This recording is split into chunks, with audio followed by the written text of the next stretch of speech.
الرحمن الرحیم الحمد للہ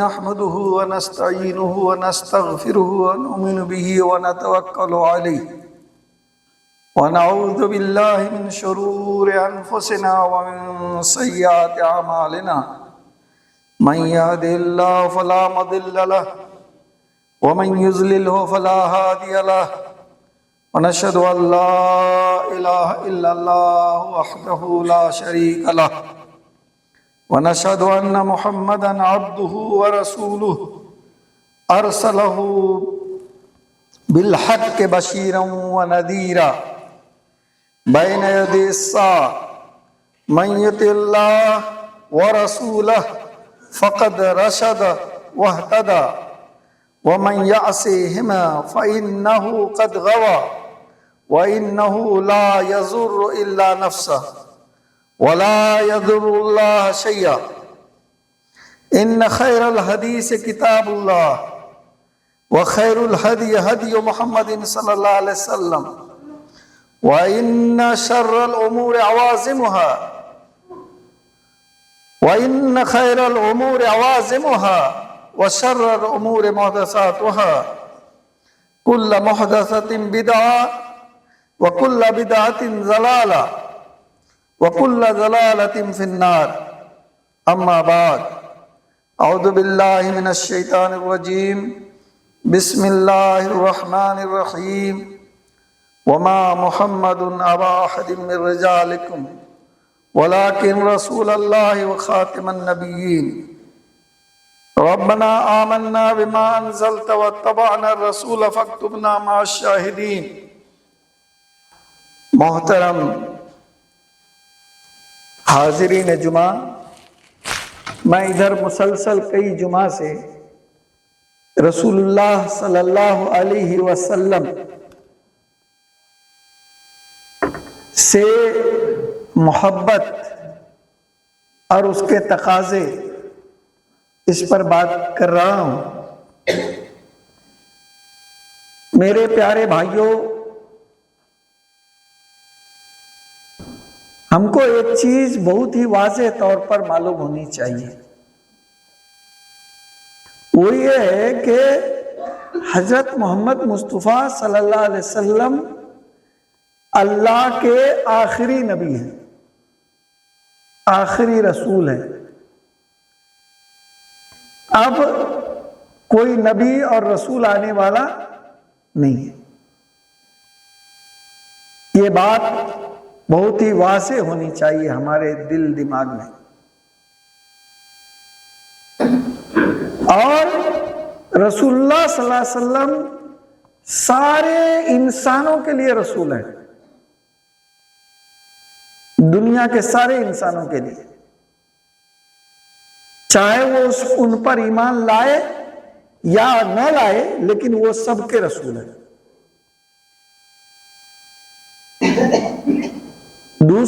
تیسری بات، محمد صلی اللہ علیہ وسلم جب تک یہ دنیا رہے گی تب تک آپ ہی کی رسالت اور نبوت رہے گی۔ اسی لیے آپ صلی اللہ علیہ وسلم نے حدیث میں فرمایا، بوئستو انا والساعة ہاتین، کہ میں اور جو آخرت ہے، جو قیامت ہے، وہ اس طرح بھیجے گئے، یعنی جس طرح سے ان دونوں انگلیوں کے بیچ میں کوئی تیسری چیز نہیں ہے، ویسے میرے بعد اب قیامت ہی آئے گی اور کوئی نبی یا رسول نہیں آئے گا۔ آج کے اس فتنے کے دور میں بہت سارے لوگ نبوت کا، رسالت کا اور مختلف طریقے سے ان چیزوں کا دعویٰ کرتے ہیں۔ آپ لوگوں نے سنا ہوگا، ویسے تو یہ سلسلہ نبی صلی اللہ علیہ وسلم کے زمانے ہی سے شروع ہو گیا تھا۔ مسیلمہ کذاب نام کے ایک شخص نے، نام مسیلمہ تھا، کذاب اس لیے کہتے ہیں، کذاب کہتے ہیں سب سے بڑا جھوٹا، چونکہ یہ سب سے بڑا جھوٹ ہے کہ نبی صلی اللہ علیہ وسلم حضرت محمد مصطفیٰ صلی اللہ علیہ وسلم کے بعد بھی کوئی نبی ہو سکتا ہے، لہذا اس کے نام کے ساتھ یہ کذاب لگا دیا گیا، اس لیے جو بھی بولتا ہے ان کو مسیلمہ کذاب بولتا ہے، یعنی مسیلمہ جو سب سے بڑا جھوٹا ہے، جو سب سے بڑا جھوٹ بولا کہ میں نبی ہوں۔ چونکہ نبی صلی اللہ علیہ وسلم کے بعد کوئی نبی یا رسول نہیں آ سکتا، یہ قرآن نے صاف کر دیا ہے۔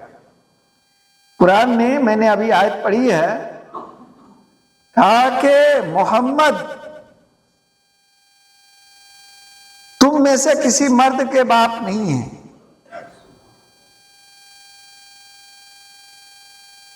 لیکن وہ اللہ کے رسول اور خاتم النبیین ہیں، یعنی وہ آخری نبی ہیں، اب ان کے بعد کوئی نبی نہیں آئے گا۔ یہ کون کہہ رہا ہے؟ قرآن، یعنی اللہ کہہ رہا ہے۔ خود رسول اللہ صلی اللہ علیہ وسلم نے مثال دی، جیسا کہ ایک حدیث میں نے آپ کے سامنے پیش کی۔ دوسری حدیث میں یہ ہے کہ ایک گھر پورا بنا، بہت ہی خوبصورت گھر، لیکن اس میں ایک اینٹ کی جگہ خالی تھی، تو دیکھنے والے نے کہا کہ اگر یہ اینٹ پوری ہو جاتی تھی یہ بلڈنگ کیا ہوتی؟ مکمل اور خوبصورت ہو جاتی۔ وہ آخری اینٹ میں ہوں۔ گویا کہ اب نبی صلی اللہ علیہ وسلم کے بعد کوئی بھی رسول یا نبی کا دعویٰ کرے تو آدمی کو ان سے دلیل نہیں پوچھنا ہے۔ جب اللہ نے کہہ دیا اور اللہ کے رسول صلی اللہ علیہ وسلم نے کہہ دیا ہے تو اب کوئی اگر اس کے خلاف کوئی بات کہے گا تو اس سے دلیل نہیں پوچھی جائے گی، تم کیسے رسول ہو، کیسے نبی ہو، دلیل دو، سمجھ نا؟ بلکہ اب سیدھا انکار ہوگا کہ تم نبی یا رسول نہیں ہو سکتے ہو۔ اسی لیے جب مسیلمہ کذاب نے دعویٰ کیا تو صحابہ کرام نے اس کو بغاوت پہ محمول کیا، اور ایسے بہت ہی کریٹیکل، بہت ہی نازک زمانہ تھا جب حضرت ابو بکر رضی اللہ تعالیٰ عنہ خلیفہ ہوئے۔ ایک طرف کچھ لوگوں نے اسلام کو چھوڑنے کا اعلان کر دیا تھا، مرتد ہو گئے تھے، کچھ لوگوں نے زکوٰۃ دینے سے انکار کر دیا تھا، اور ایک گروپ یہ تھا جو نبوت کا دعویٰ کرنے والا اور اس کا ساتھ دینے والے تھے۔ اور اسی وقت اللہ کے رسول صلی اللہ علیہ وسلم نے اپنی زندگی ہی میں ایک مجاہدین کا دستہ ترتیب دیا تھا جن کو جہاد کے لیے جانا تھا۔ رسول اللہ صلی اللہ علیہ وسلم نے جس دستے کو ترتیب دیا تھا اس کو روکا نہیں جا سکتا تھا۔ آدمی تھوڑے تھے، لیکن حضرت ابو بکر رضی اللہ تعالیٰ عنہ اور صحابہ کرام نے اس بات کو مؤخر نہیں کیا کہ تھوڑی دیر چھوڑ دیتے ہیں، تھوڑا مضبوط ہو جائیں گے تب ان کے خلاف جہاد کیا جائے گا، نہیں، بر وقت جہاد کیا اور اس کا قلعہ کما کیا۔ وہ قتل ہو گیا اور اس کے ماننے والے یا تو قتل کر دیے گئے یا وہ ایمان میں داخل ہو گئے۔ اس کے بعد سے یہ سلسلہ ٹائم ٹو ٹائم ہوتا رہا، ایسے مدعین نبوت یعنی جھوٹی نبوت کے دعوے دار پیدا ہوتے رہے۔ اور کچھ دنوں پہلے دیکھیے، ہمارا جو دشمن ہے وہ خوب اچھے سے جانتا ہے کہ مسلمان کو ہم کہاں سے کمزور کر سکتے ہیں، کیونکہ اسلام کو وہ جانتا ہے کہ یہ حق ہے، لیکن وہ جانتا ہے کہ اگر اسلام مان لیں گے تو ہماری جو منمانی ہے، ہم جو لوگوں کا استحصال کر رہے ہیں، ہم جو لوگوں پر ظلم کر رہے ہیں، ہم جو لوگوں کے لیے مصیبت کھڑی کر رہے ہیں، ہم جو اپنا خود غرضی کے لیے انسانوں کا خون بہا رہے ہیں، ناانصافی کر رہے ہیں، یہ سب چھوڑنا پڑے گا۔ تو وہ اپنے دنیاوی تچھ حقیر مفاد کے لیے وہ اسلام کو نہیں مانتے ہیں، لیکن وہ جانتے ہیں کہ اسلام کے ماننے والے کو کہاں کہاں سے ہم بہکا دیں گے، کون کون رگ ہے جس کو دبا دیں گے تو یہ کمزور ہو جائیں گے. لہذا ان کی کوشش ہوتی ہے کہ ایسی چیزوں سے دور کر دیا جائے، مثلا قرآن سے دور کر دیا جائے، مثلا نبی صلی اللہ علیہ وسلم کے بارے میں ایسے چیزیں پیدا کر دی جائیں کہ نبی صلی اللہ علیہ وسلم کا جو کیا کہتے ہیں آپ کا جو اسوہ ہے، آپ کی جو سیرت ہے، آپ کی جو سنت ہے، اس سے مسلمانوں کا رشتہ کیا ہو جائے، یا تو کمزور ہو جائے یا ٹوٹ جائے. یہ دو چیز سے اگر مسلمان کو ہٹا لیا، قرآن اور نبی کی سنت سے، تو پھر ان کے باطل کا مقابلہ کرنے والا کوئی نہیں رہے گا. لہذا وہ چاہتے ہیں کہ مسلمانوں کو کسی طرح ان دو چیزوں کے بارے میں شک و شبہ پیدا کیا جائے، اور یہی دو چیز ہے جو مسلمانوں کو متحد کیے رہتی ہے. اور یہ دو چیزوں میں جہاں اختلاف ہوا ہم متحد نہیں رہ سکیں گے. لہذا ہماری طاقت بھی یہ ہے، ہماری قوت بھی یہ ہے، ہماری حفاظت بھی اسی میں ہے کہ ہم قرآن اور سنت کو مضبوطی سے پکڑے رہیں. تو وہ چاہتے ہیں کہ نبی صلی اللہ علیہ وسلم سے ہمارا ایمان کسی طرح سے کمزور ہو جائے. لہذا اب جانتے ہیں کہ ایک وقت میں مسلمانوں کا جب ایمان یا مسلمانوں کا رشتہ قرآن اور سنت سے کمزور ہو گیا تو پوری دنیا پر حکومت کرنے والا یہ مسلمان دنیا میں ذلیل و خوار ہو گیا. ہر طرف سے ان کے اوپر دوسری قومیں ٹوٹ پڑیں، ان کو غلام بنایا، ان کو غلام بنا لیا، ہر جگہ یہ دوسروں کے انڈر میں آ گئے. لیکن کفار کو ڈر تھا کہ یہ چنگاری کبھی بھی آگ بن سکتی ہے، لہذا اس کو مٹانے کے لیے ضروری ہے کہ قرآن اور محمد صلی اللہ علیہ وسلم سے رشتہ کو کمزور کر دیا جائے. تو ہندوستان میں جو انگریزوں نے مسلمانوں سے حکومت چھینی تھی تو انہوں نے دیکھا کہ کون سی چیز ہے جو مسلمان کو ہمارے مقابلہ سے نہیں روک رہی ہے اور یہ ہماری حکومت کے لیے چیلنج بنے ہوئے ہیں. تو انہوں نے بہت غور و فکر کیا، بہت غور و فکر کیا، تو اس نے مسلمانوں میں ایک چیز پائی، وہ بھی قرآن و سنت سے شعوری لگاؤ نہ ہونے کی وجہ سے. وہ کیا تھی؟ بزرگ پرستی. دیکھیے، بزرگوں سے محبت کرنا، ان کا احترام کرنا، ان کے لیے دعائے خیر کرنا، یہ ایمان کا ایک حصہ ہے.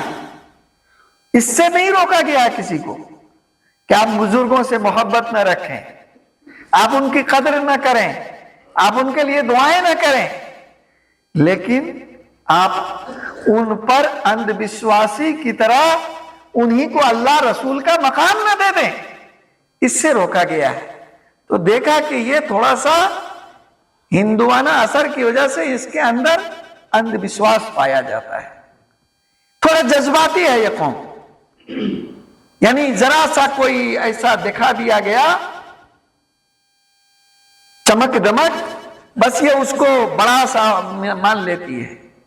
اعلان کر دیا گیا یہ آدمی تو مسلمانوں کا مسیحا ہے، یہ آدمی اس کے تو یہ مطلب اس کا کوئی وہ دکھا دیا جاتا ہے، کرشمے ہیں ان کے، کچھ ایسی چیزوں کو ابھار دیا جاتا ہے.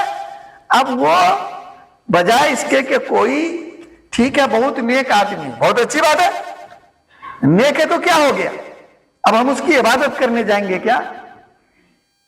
وہ کس وجہ سے نیک ہوا پہلے وہ تلاش کیجئے. وہ نیک اس لیے ہوا کہ انہوں نے قرآن کو سمجھا، قرآن پر عمل کیا، رسول کو سمجھا، رسول کی سنت کی اتباع کی تو وہ نیک ہوا.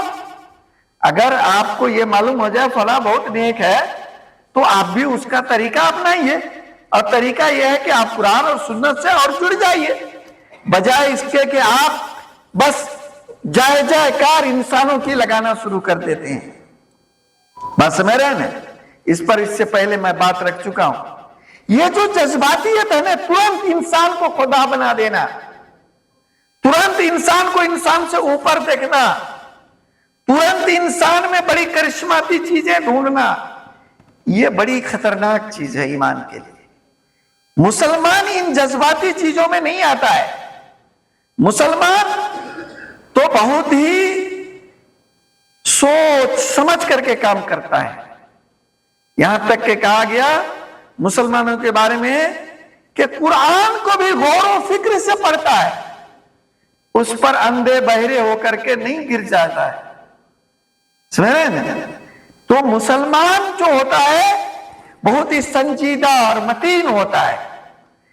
لیکن اب ہم دیکھ رہے ہیں نا کہ کسی کو بیوقوف بنانا ہو تو ترنت یہ 3 مہینے میں حافظ قرآن ہو گیا تو کیا ہو گیا بھئی, اللہ نے ان کو حفظ کا مادہ دیا, ہو گیا. اب لوگ ان کے پیچھے دوڑ رہے ہیں, چلو پانی پڑھواؤ, یہ بزرگ ہو گیا, بچہ ہی بڑا ہو گیا, اب ان کے باپ دادا اور اس طرح کی کرشماتی لوگ ڈھونگی بناتے رہتے ہیں اور لوگوں سے پیسہ ہٹتے رہتے ہیں. صحیح راستے میں آپ پیسہ نہیں دیجیے گا. مجھے ایک پیر صاحب نے کہا, صحیح بات ہے, ان کا انتقال ہو گیا, اللہ ان کو جنت دے, میں ان کے یہاں گیا تھا, نیپالی کے ہیں, تو بہت ساری باتیں ہوئی. تو ان کے باپ کا مزار سامنے تھا اور ادھر مدرسہ اور مسجد بنوا رہے تھے اسی کے بغل میں. انہوں نے کہا کہ مولانا نذرل صاحب, یہ قوم اتنی اندھی ہے, اتنی اندھی ہے, خود پیر صاحب کہہ رہے ہیں میں ہی اعلان کروں اس مسجد کے لیے اور اس مدرسے کے لیے تو چند ہزار روپے بھی نہیں آئیں گے, اور میں آج کہہ دوں کہ میں اپنے باپ کا مزار کو تھوڑا شاندار بنانا چاہتا ہوں, کروڑوں روپے یہاں آ جائیں گے. یہ ایسی اندھی قوم ہے کہ نہیں؟ آپ کے پاس اتنا وقت نہیں ہے, اللہ پر اتنا اعتماد نہیں ہے کہ کوئی بھی ضرورت پڑی تو ہم وضو کریں گے, 2 رکعت نماز پڑھیں گے, اللہ سے دعا کریں گے, اللہ کے راستے میں کچھ مال خرچ کریں گے, روزہ رہیں گے, اللہ سے دعا کریں گے. یہ نہیں کریں گے. ایک نہایت ہی بد تہذیب قسم کا آدمی جس کو کپڑا تک پہننے کا ڈھنگ نہیں, قرآن کی آیات صحیح نہیں پڑھ سکتا ہے, لیکن اس کے بارے میں مشہور کر دیا گیا کہ وہ پھونک مارتا ہے, بس آپ کی لائن لگ جائے گی, ہے کہ نہیں؟ ارے اس 20ویں صدی 21ویں صدی میں ٹیلی فون پر پھونک مار کر کے لوگ کروڑوں کی سمپتیاں بنا رہے ہیں, اور آپ جیسے لوگ جا کر کے ان کو دے رہے ہیں. لیکن وہی صحیح کام میں کہ آپ کا بچہ پڑھ لے, قوم آگے بڑھ جائے, اس میں آپ کا پیسہ خرچ نہیں ہوتا ہے, اس میں آپ کے لیے بڑی مشکل ہو جاتی ہے کہ نہیں؟ جو آدمی ہر چیز میں فیل ہو جاتا ہے. اسی پیر صاحب نے ایک واقعہ اور سنایا مجھ کو, کہا کہ 2 وانٹیڈ ڈاکو تھے. وانٹیڈ سمجھتے ہیں نا, پولیس میں وارنٹ تھی, ان کو پکڑ کر کے لے جانا تھا, عدالت نے اس کے لیے وارنٹ جاری کر دی تھی. وہ بھاگتے بھاگتے, وہ ان کے گھر کے آگے ایک جنگل ہے, اس کے بیچ سے راستہ ہے, ادھر سے گزر رہے تھے, تھک گئے, تو وہی چشمہ تھا, پانی تھا, نہایا دھویا اور اپنا وہ ہے اس کو ایک چیز پر, تھوڑی اونچی زمین تھی اس پر بچھا دیا اور سو گئے. سائیڈ میں جگہ ہیں تو دیکھ رہے ہیں کہ جو لوگ آگے جا رہے تھے کسی بابا کے مزار پر, ان کو یہی بابا مل گیا, اور وہاں پر لوگوں نے بھیڑ لگا دیا اور وہاں پر وہ چڑھاوے شروع کر دیے. یہ فرضی بات نہیں کر رہا ہوں, انہوں نے اپنا واقعہ وہ پیر صاحب خود بتا رہے ہیں, اور آخر میں وہ چھٹا ہوا ڈکیت بڑا پیر بابا بن گیا. تو یہ جو اندھ وشواس ہے آپ کا کیوں ہوتا ہے؟ قرآن کو نہ ماننے کی وجہ سے، قرآن کو نہ سمجھنے کی وجہ سے، رسول کی سنت کو نہ سمجھنے کی وجہ سے، ہے کہ نہیں؟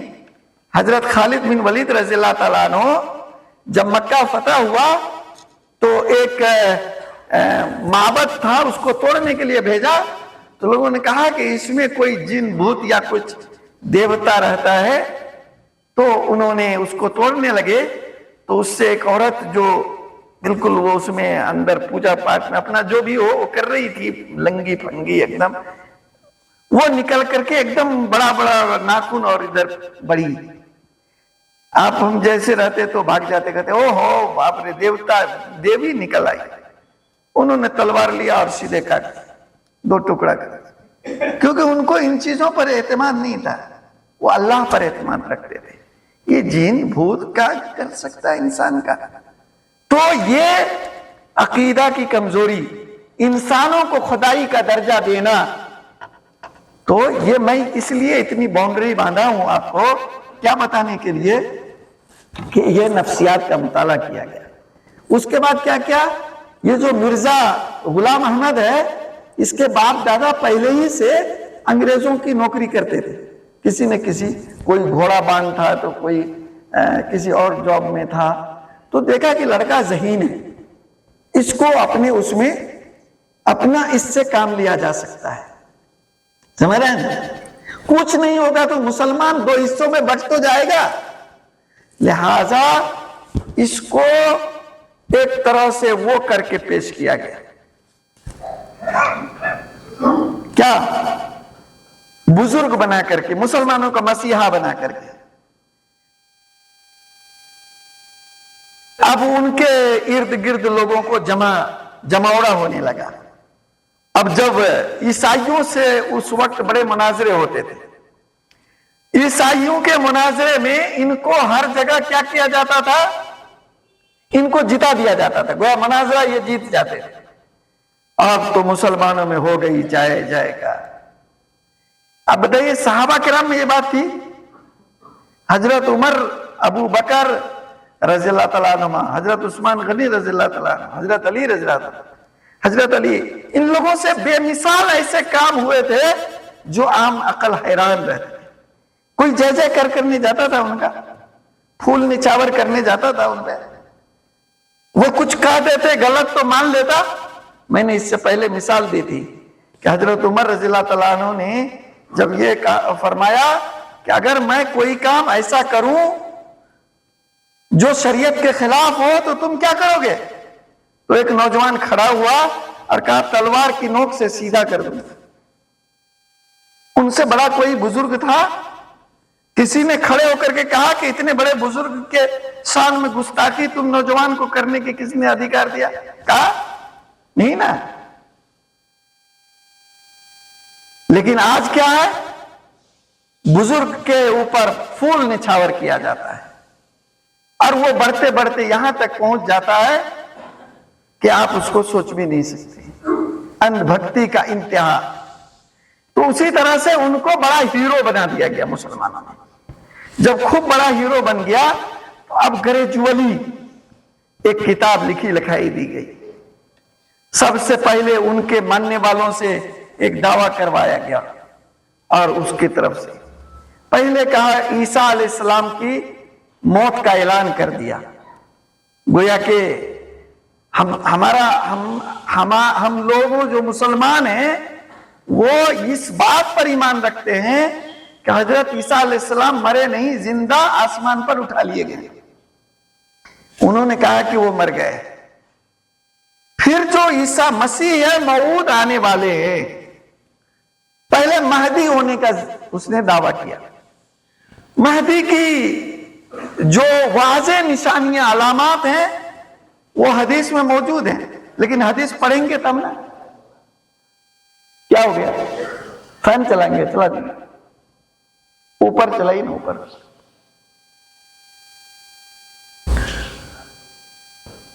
جو مہدی علیہ السلام کی، جو امام مہدی کی جو صفات ہیں وہ حدیث میں موجود ہیں، لیکن اس نے دعویٰ کر دیا۔ ایک فرقہ اس کے ساتھ لگ گیا، کچھ لوگ لگ گئے۔ اس کے بعد اس نے پھر پتہ نہیں کیا کیا پاگل پنی میں کیا کیا دعویٰ کیا. بعد میں کہا کہ ہم جو ہے ذلی نبی ہیں. پھر کہا کہ ہم رسول اللہ صلی اللہ علیہ وسلم نے میرے اندر حلول کر دیا. اور بعد میں پھر اپنے آپ کو نبی ہونے کا دعویٰ کر دیا. آج بھی اس کے ماننے والے موجود ہیں. اور جس نے بنایا تھا یہ برطانیہ، آج بھی اس کو اپنے یہاں شرن دیے ہوا ہے. اور جتنے اسلام دشمن ہیں سب اس کی پشت پناہی کر رہے ہیں. تو اس طرح سے ایک آدمی جس نے نبوت کا دعویٰ کیا آج اس کاٹھمنڈو میں بھی موجود ہے، نیپال میں اس کا وجود ہے، اس کا مدرسہ اسکول چل رہا ہے، اس کے معبد ہیں، اور بھولے بھالے مسلمانوں کو وہ پھنساتا ہے اپنی جال میں. محترم بھائیوں، یہ دنیا مچھر کے پر سے بھی کم اہمیت رکھتی ہے. آپ دنیا کی لالچ میں آ کر کے اپنے ایمان کو اگر آپ نے لٹا دیا تو قیامت کے دن اللہ کے یہاں آپ ہمیشہ کے لیے ناکام اور جہنم میں جائیں گے، اور اس سے بڑا گھاٹا کچھ نہیں ہوگا. ابھی کچھ دنوں سنا ہے کہ بہار کا کوئی شکیل نام کا کوئی آدمی ہے، اس نے بھی اسی طرح کا دعویٰ کیا شکیلیت کر کے. آج کل وہ قادیانیت اور یہ شکیلیت کر کے آج مارکیٹ میں ان کا بھی کاٹھمنڈو میں کئی بار پروگرام ہونے گیا، رکا اور اس طرح سے ختم ہوا. تو اس طرح کے بہت سارے دعوے دار آئیں گے. بس آپ کو اتنی بات یاد رکھنی ہے کہ حضرت محمد صلی اللہ علیہ وسلم اللہ کے آخری نبی اور رسول ہے. اس کے بعد کوئی نبی اور رسول نہیں آنے والا ہے. ہم کو حکم ہے کہ ہم قرآن کے اتباع کریں، اپنے رسول کی اتباع کریں. ہم ان دونوں کی اتباع میں اپنے آپ کو مضبوط رکھیں گے تاکہ دنیا میں بھی ہم کامیاب ہوں گے اور آخرت میں بھی کامیاب ہوں گے. اللہ اس کی توفیق عطا فرمائے. آمین. وآخر دعوانا الحمدللہ رب العالمین.